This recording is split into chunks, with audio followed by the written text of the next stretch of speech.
Greetings, Otaku Faithful. Thank you for joining me again this week. Once again, it's Larry Williams, OAW Commander-in-Chief, and I'm here to kick off my new weekly The Flash episode reviews right here on Otaku Assemble! Weekly, and finally here to bring you all the first in my new weekly The Flash episode reviews, and this will be my review of the Season 2 premiere entitled The Man Who Saved Central City. But before I jump into this week's review, I want to go ahead and let you all know to stay tuned after the review for a brief update about the OAW YouTube channel. And now on to the review. So, general thoughts on the Season 2 premiere. Overall, I enjoyed it. I more than enjoyed it. I mean, I really enjoyed it. It's great to have new episodes of The Flash back. Once again, going back to what I was saying in my pseudo Flash Season 1 review / Season 2 expectations video. The Flash was one of my favorite series from last year, and I'm glad to have it back. So far, I like what they're doing with the series this season. There's some minor things I don't care for per se, but all in all, the majority of what we got in this episode and the majority of what they're setting up for later in the season, I'm really enjoying. I'm really digging it. So all in all, I thought it was a pretty good episode. I thought it was a solid episode. If anything, I would probably say it's not anything necessarily new that we aren't accustomed to with how this series, how the episodes are written, how the characters are portrayed, and things of that nature. It's sort of a return to form, if you will. You know, it's another day in the office, or another day at Star Labs, if you will. But I didn't mind it. I really enjoyed it. So, all right. So let's see. Let's start off with a brief description on the episode. I mean, brief summary. By and large, pretty much the episode, once again, like I said, another day at the office, sort of. Season 2 kicks off 6 months after the finale, the Season 1 finale, which is about right, because it's been about actually it's only been, it's been about 5 months since the Season 1 finale aired, and within that time period, Barry's decided to just go ahead and do superhero work solo. He decided he didn't want to put any of his friends or any of his fellow team members in danger, so you know he's doing the whole lone wolf act. And since then, Joe's still working at the police department. Cisco has actually started working with them to help prepare them better with dealing with metahumans, which is pretty good because they started foreshadowing that towards the end of Season 1. This whole idea that the Central City PD, they didn't really trust Star Labs because of the particle accelerator accident, and Cisco, you know, feeling responsible for the accident and whatnot. So, you know, but it was the episode, I think, when he was preparing them against Captain Cold, I believe it was, where that olive branch was sort of extended, and so now Cisco is working with them. Caitlin, she's decided to go ahead and move on to Mercury Labs, given what happened with Ronnie, which I'll discuss in a brief minute. I'll talk about Ronnie. But yeah, Ronnie died in the aftermath of the Season 1 finale. And so, of course, Caitlin, she's in mourning and grieving again. And she's working at Mercury Labs, and alright, let's see, what else do we know of? I mean, that's pretty much what the status quo is as of this episode, or at least the start of this episode.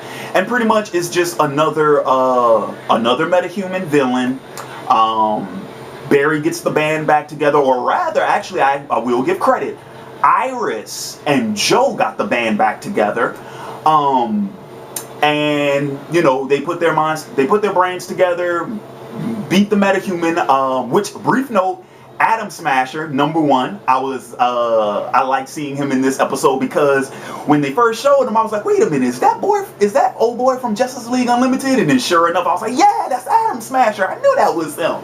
But then also played by WWE Hall of Famer Edge. I was like, it's Edge! Oh, fucking right, man! That was awesome. I loved it. They didn't give him too many lines. I was a little bit disappointed by that because Edge can actually act. But I love seeing Edge. I'm kind of, why'd you cut your hair, my boy? But anyway, moving on. And now Dr. Stein, he's working with Star Labs now by the end of the episode. So, I mean, all in all, like I say, it was another day at the office, another typical metahuman. Flash comes in, stops the metahuman, saves the day. The day is won, all is well. But the big surprise, well, actually, we have 3 big surprises coming out of this episode. Number one, Harrison Wells, the Reverse Flash, he left a video for Barry upon his death. It was part of his will. We found out in this episode, not only did he will Star Labs to Barry, but along with the video, it was a video confession that would get Barry's dad, Henry, out of prison. So Henry was released at the end of the episode. Okay, so that's new. Status quo changing. All right, that's new. Second new thing, we found out that Atom Smasher apparently is not from this time, or he's not from this world. He doesn't belong in Starling City. He doesn't even belong within this world.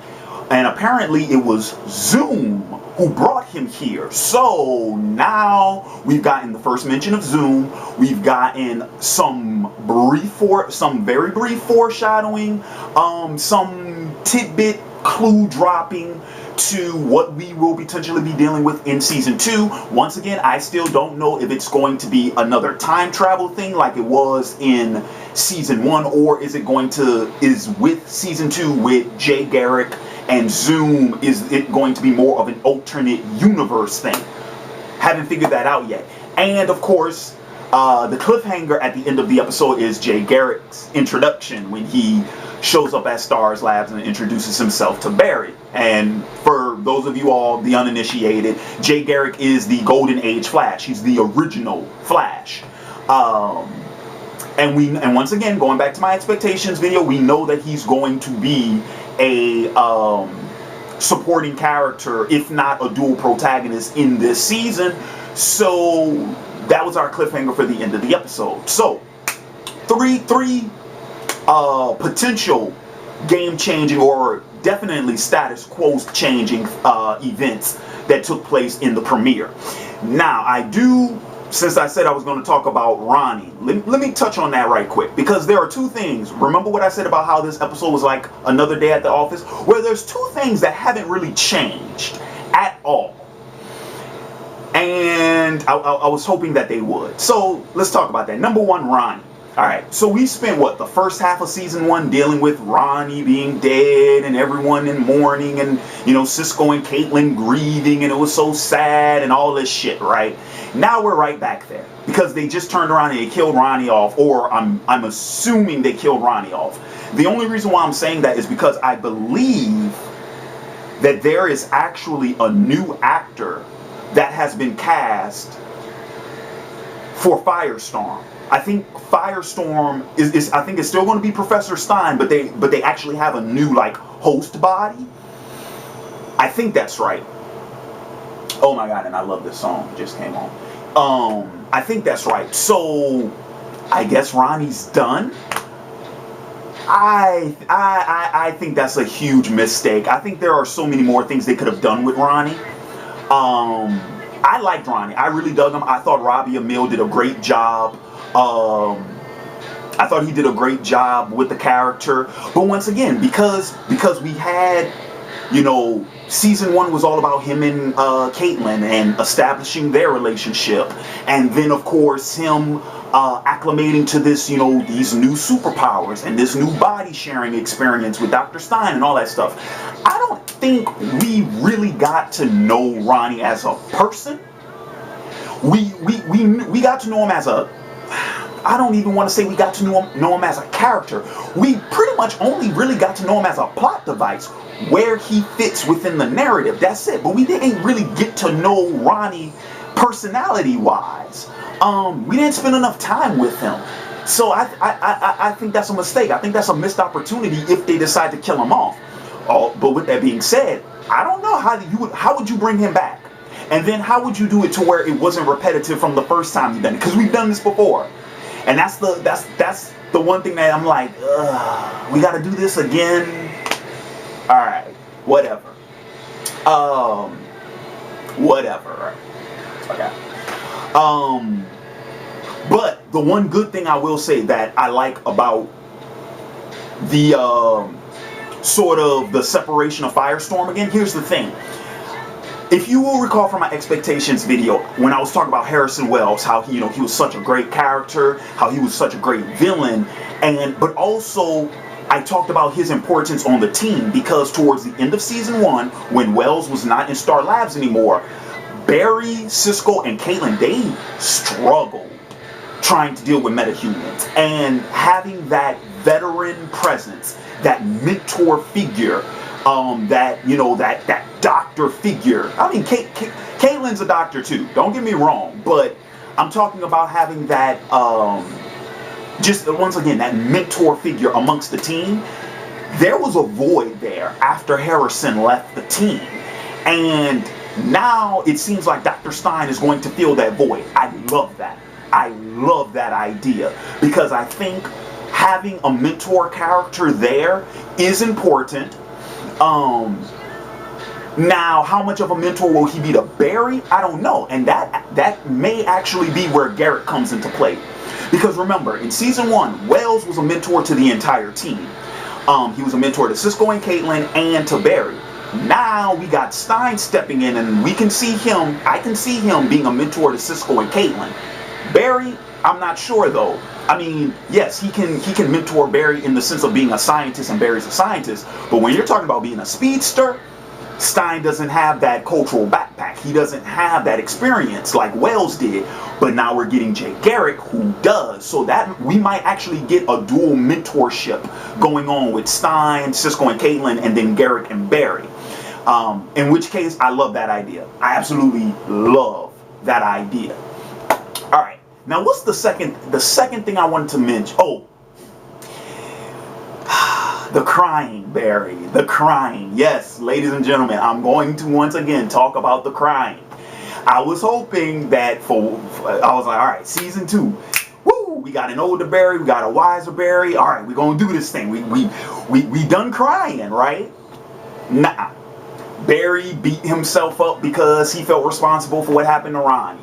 He didn't want to put his friends in danger. He got all emo on us. He done tripped, slipped, and fell over some feelings.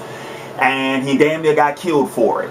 And then even at the end, with when Henry was released, once again, we were about to get Barry. He didn't cry, but he did get mopey on us when he found out his dad decided not to stick around. All right, this is what I'm gonna need. This is what I'm gonna need. I'm gonna need for Barry to get over the crying. I'm gonna need for him to grow a sack, and I'm gonna need for him to, man up every once in a while. We can't keep doing this crying every other episode, Barry, all right? It's time to get past this shit. You're a grown-ass man. It's time to start acting like one. You're the goddamn Flash, all right? It's time to start acting like it, all right? All this crying and shit, I can't deal with it, Barry. I can't deal with it. Every once in a while is okay. Maybe a handful of times a season is okay. But every other episode, we got 24 episodes, y'all. 24 episodes. If Barry cries every other episode, that's 12 times in the season. That's twice too damn many. All right? That's twice too damn many. That's all I'm saying. All right. Let's see. I actually liked Iris in this episode. I did. Now, granted, Iris didn't get much to do. Iris didn't get much to do in this episode. She was more of in a supporting role. But you know what? For right now, I think that's Iris's best position.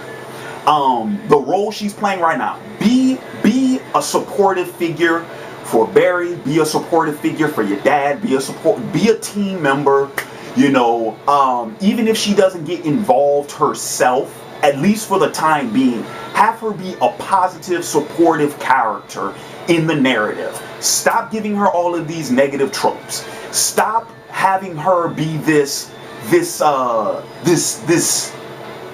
object of conflict for Barry. Stop that. Oh, and did you guys notice she wasn't the victim in this episode? She wasn't used as a damsel in distress in this episode. which for the first half of season 1, she was used like that. It seems like every other episode, she was the damsel in distress. They didn't do that this time. So the way they wrote Iris in this episode, let's keep that going until we bring her to the forefront and make her the central focal point of a major episode or of a major plot line. Until that happens, let's keep what we've been doing with Iris, like you did in this episode. Let's keep that going for right now. And then when she gets her chance to step into that spotlight and become a major character for a storyline, for a plot, do it. Then you do it, and then we can, you know, slowly progress her character into becoming more of a central figure. Because here's the thing. Once again, to say that she's the female lead of the series, which she is, her name is second on the billing. If you pay attention to the credits, her name is second. To say that she's the female lead, they haven't been using her the way they could, and it's about time they start. So let's keep it going. Alright, so I'm trying to think, anything else I want to add for my thoughts on this episode? No, I think I've touched on everything. I'm not going to get into too much of a discussion on Zoom because we don't know enough yet. There's a whole bunch of speculation, and I do realize, thank you guys for commenting. Some of you guys pointed out that I actually didn't talk about Zoom much in my expectations video. And once again, that's because I don't know exactly what it is they're going to do with him. I do like the idea that they are using the different names because we're talking about different characters. So like Wells was Reverse Flash. He wasn't Professor Zoom. And apparently this one is the Zoom. Which Zoom is it? Well, I don't know. We have I think there's 4 Zooms in the comics. We got Eobard Thawne, so we know it's not him. Which he was Eobard, I believe, was the second. He's the Silver Age Reverse Flash, the Silver Age Professor Zoom. So I don't know if it's going to be the first one. I don't know if it's actually going to be Wally's Zoom, because if memory serves, Wally Zoom, who was the 3rd Zoom in the comics, is the first one to go strictly by Zoom. No Reverse Flash, no Professor before his name. I think he was the first one to just use Zoom. And we know Wally is coming in this season, so could it be that character? I don't know. We don't know enough information yet, so I'm going to sort of reserve my expectations for Zoom for the time being. All right. Well, so that's going to wrap up my Flash episode review. I want to thank you all for joining me again this week. Now I want to jump into a brief update about the OAW YouTube channel.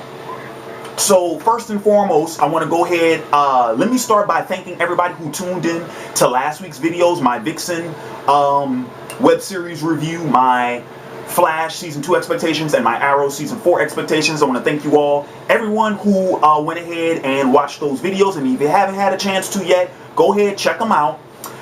So thank you guys for that. It's good to be welcome back on YouTube. I know I've been gone for a while, but you know, it's good. You know, the Otaku Faithful still strong. They've been holding me down, so I appreciate that. Alright, number 2, second thing I want to talk about. The Sons of Anarchy Season 7 discussion video. I've decided, due to time constraints, and also because I did not feel that I had enough to merit a full video on, I decided to just go ahead and cancel that vid. So I won't be doing that. If you guys want to know my thoughts on Season 7, I enjoyed it. Not as much as previous seasons, but it ended in a suitable way. Let me put it to you like that. It ended in a suitable fashion.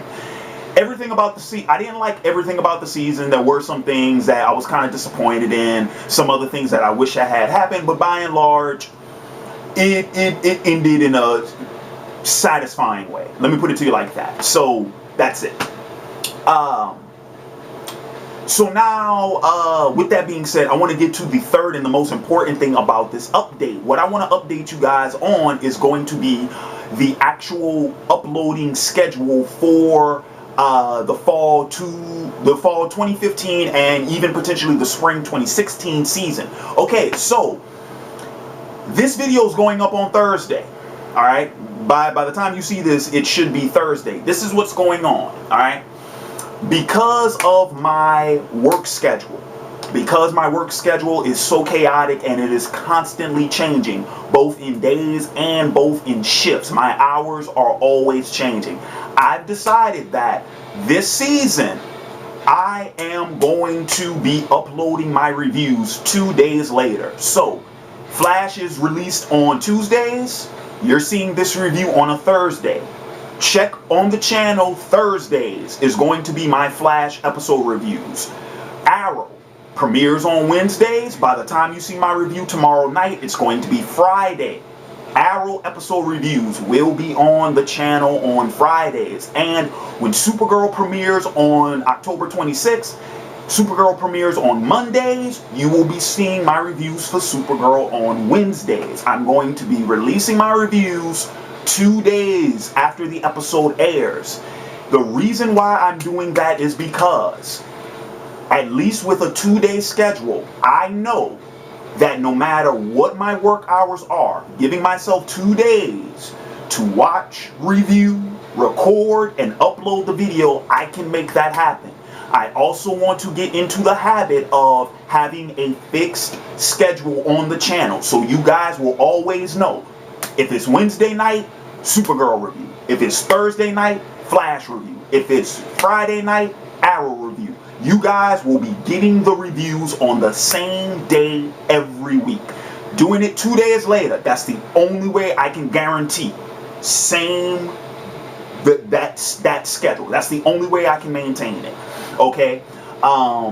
Even if I'm off of work on a night, because I'm actually recording this video right now, it's Wednesday. Okay, I could have went ahead and I could have watched Arrow and I could have put up the Arrow review tonight, but I'm like, no, I want to get into the habit of sticking to that 2-day schedule. And that's what I'm going to be doing. So that's the biggest thing. And last week showed perfectly. Last week showed perfectly the trouble I was having with my work schedule and my availability to record and upload videos. And regardless of what the rumor mill on YouTube may be, that was the reason for the hiatuses these last 2 years. 2013 and 2014, where I had those huge chunks of hiatuses, that was the main reason. It wasn't because of Game of Thrones. It wasn't because of, views or money or the trolls on YouTube. Guys, it had nothing to do with that. When I took those hiatuses, 2013 and 2014, that was primarily because I no longer had the time to sit down and record videos and upload videos like I used to back in 2010, 2011, 2012. I didn't have that time anymore because the jobs I was working were so time consuming. I technically, I still don't have the time, really, but I want to make it a point to get back to uploading regularly. And like I said, that schedule I just told you guys about, that's the only way I can guarantee it, is doing it like that. So that's what's going to be the uploading schedule for this this season. Until, like I said, this is going to be the schedule at least until December, because, well, Flash and Arrow, I will keep the same days when we go to the spring. It will always be Thursday for Flash, Friday for Arrow. But Supergirl is only a fall show. And then, let's see, Jessica Jones, that's coming out next month in November. I'm going to be reviewing that. Black Sails comes back in January. I'll be reviewing that. When Vikings comes back, I'll be reviewing that. So those days for those reviews, that's going to be determined later. But fall 2015, spring 2016, Flash and Arrow, Thursday and Friday. Bank on it. Bank on it. And like I said, Wednesdays for the fall, that's Supergirl. Bank on it. Bank on it. Alright, so that's going to wrap things up for me. Like I said, Arrow review, that's going to be up tomorrow night. I'm going to record it tonight, but you won't see it till Friday, which will be tomorrow by the time you see this video. I hope that wasn't confusing. Anyway, Arrow review tomorrow night. Saturday, you will be getting my Black Sails Season 2 review. That is happening. That's going to be up Saturday. And then Sunday, you're getting my Viking Season 3 review. That's happening. Alright. So with that being said, this is Larry Williams, OAW Commander-in-Chief. I'm signing off. And until next time, peace.